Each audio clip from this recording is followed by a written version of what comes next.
Well, I'm back with Dr. Reese Halter in San Francisco. Hi, Reese. How are you, Nick? I'm very well, thank you. How are you? Good.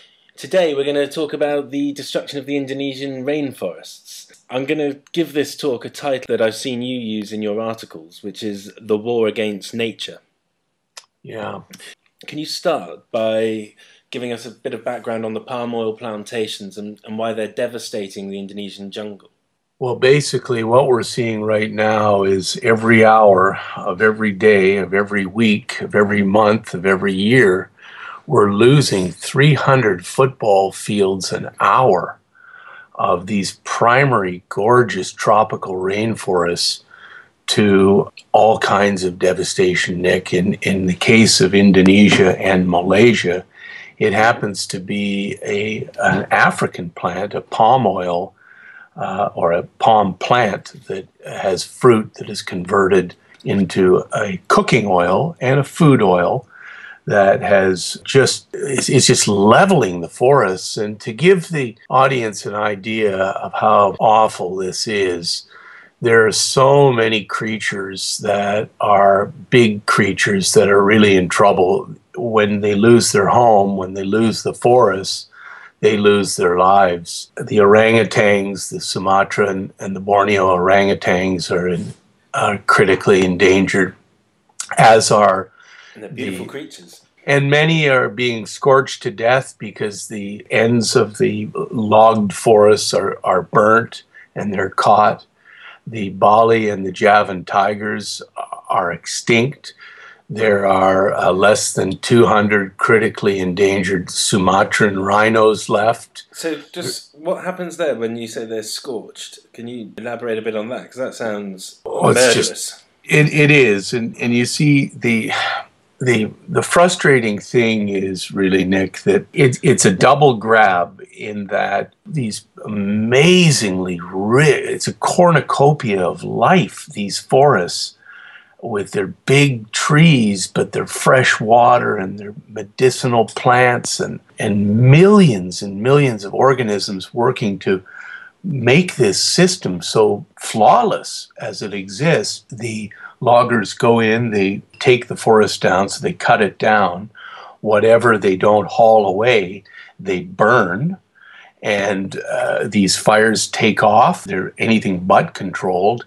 And often the big animals, the orangutans, for instance, get caught in these fires. And we have seen hundreds of thousands of cases over the years of the animals being burned to death. They have nowhere to escape. The fire takes them down. That's unimaginable. It is. And so there are the rhinos. There are the Borneo and Sumatran elephants that are critically endangered. And when we say critically endangered, I mean, this is right on the edge, isn't it? It is right on the edge of extinction. And yes, and so that's what we're facing right now. And the other thing that everybody needs to realize with the warming earth and the importance of trees, for every metric ton of wood that our beautiful trees and forests grow, that means that they have pulled 1.5 metric tons of CO2 out of the air. They fix it in the wood. And by the way, they give us 1 metric ton of oxygen. And I want to stress the oxygen because in about a decade, there's going to be another billion people on this planet. Think about it this way. That's a lot of oxygen in addition that we have to come up with for these people to breathe. Yeah, because oxygen has started to go down, hasn't it? Yes, it has. And we got another billion people that we've got to... Well, we're pumping all the CO2. I only saw this on another documentary, but as we pump more CO2, to make CO2, you need oxygen. We need our trees, and we need all of our forests intact, because the other thing that is very important is the forests are terrific, incredible watersheds, and they're feeding billions of people their water around the world, their daily water intake. Can you tell us a bit about, I mean, the rainforest acts as a system of life, doesn't it? Oh, absolutely. In addition to oxygen, these rainforests, many of them rain, as the name infers, every day because they create their own clouds, their rain clouds in the afternoon. So much vapor, water vapor is escaping, and those clouds are of terrific, terrific importance because they act, because they're huge and white, like the missing ice that reflects incoming solar radiation. So, in addition to supplying water to the system, they're actually helping to keep Earth at a habitable temperature range. When they're logged, they lose that capacity, and we suffer because our planet continues to increase in its temperature. And this is basically being cleared for the palm oil plantations. Absolutely right. And it's been an out of control situation for many, many, many years. And when I say out of control, the listeners need to understand that there's been millions upon millions of hectares that have been illegally logged. And it's been such a disturbing situation that 2 years ago, Norway hopped in all by its lonesome and offered the Indonesian government $1 billion to not log the forests. Wow. And so far as we can tell, certainly the rate of logging has been reduced, but the moratorium ends next month. And by all accounts, the Indonesian government is going to go back to business as usual and continue to allow the palm oil industry to expand. Now, this is a $40 billion industry per annum. Massive. And Malaysia and Indonesia have about 85% of this market that the cooking oil is feeding China and India, their daily source of heat to cook with. So it's a mighty industry, but the real concern now is that they're going in and they're draining these peatland swamps in Indonesia and Malaysia, but mostly in Indonesia. And 50 to 70 feet of peat, accumulated organic matter that is very wet. Yeah. They are an incredible carbon storage system. So they have absorbed the CO2, and by draining these systems that have taken thousands of years to accumulate is awful.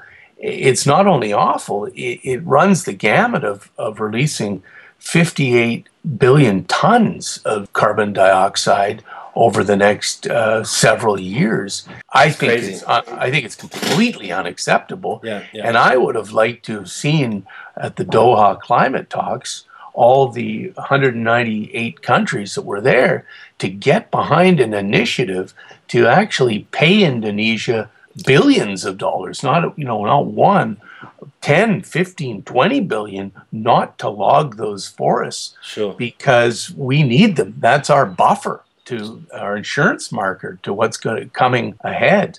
Sure, I understand. So what we've got is a demand for the palm oil, which creating the industry, which is creating the destruction of this essential life system. So how do we tackle that? I mean, how do you get rid of the demand? Because as long as that's there, it's going to continue. That's human nature. That's how we behave, kind of thing. Well, I think like everything, I think that the price probably of palm oil is too inexpensive. I think that the first thing somebody's going to say is, oh, well, I'm against development. Tommy rot.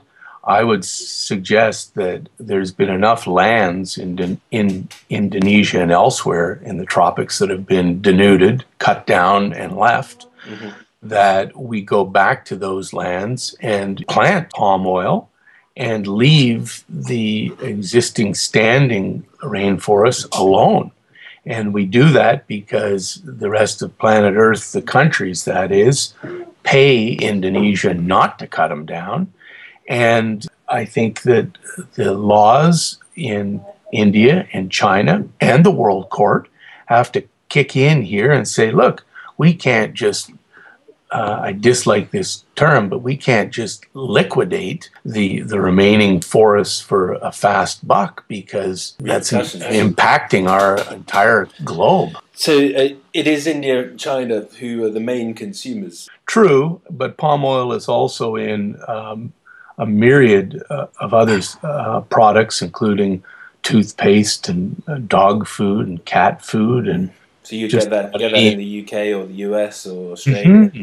Yeah, okay. Yeah, and so it's also used as a biofuel, which the EPA here in America prevented from being sold into the States. So I think that each of us, if we look at products and scrutinize them and see that it's got palm oil, just don't buy them.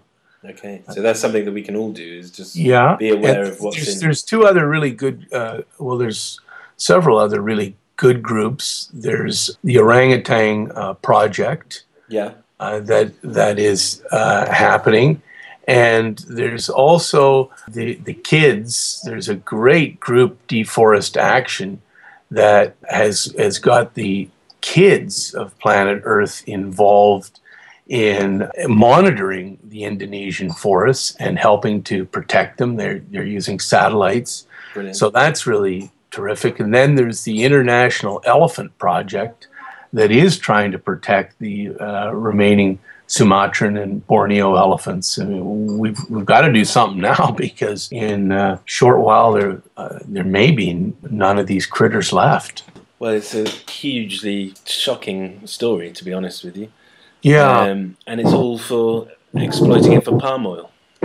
Yeah, I think step one is that the more people that find out about it, the better. It is an international story. It hasn't received enough attention. Yeah. And then I think from that, the United Nations and the next climate talks, I don't even know what follows Doha. I don't know where the next talks are, but this has got to be on the front center burner there. The only thing I can think of would be something that using the law as an instrument of change, because the power really resides with the governments of the people letting these businesses operate. Yeah, selling the products. Well, it's a mighty industry, so it really has to come down all over the place. Yeah. Indonesia is a hungry, burgeoning country, so they're perhaps not apt to act in the betterment of planet Earth. So they do need support from the other 198 countries to say, hey, don't do it. Look, we'll pay you. Yeah, yeah. Well, thanks for talking to me today. I think we'll revisit this one because it's bound to develop. Things are going to happen. So thanks very much, Reese. It's been good to talk to you. Cheers, Nick. Take care. Radio. Bye. Bye.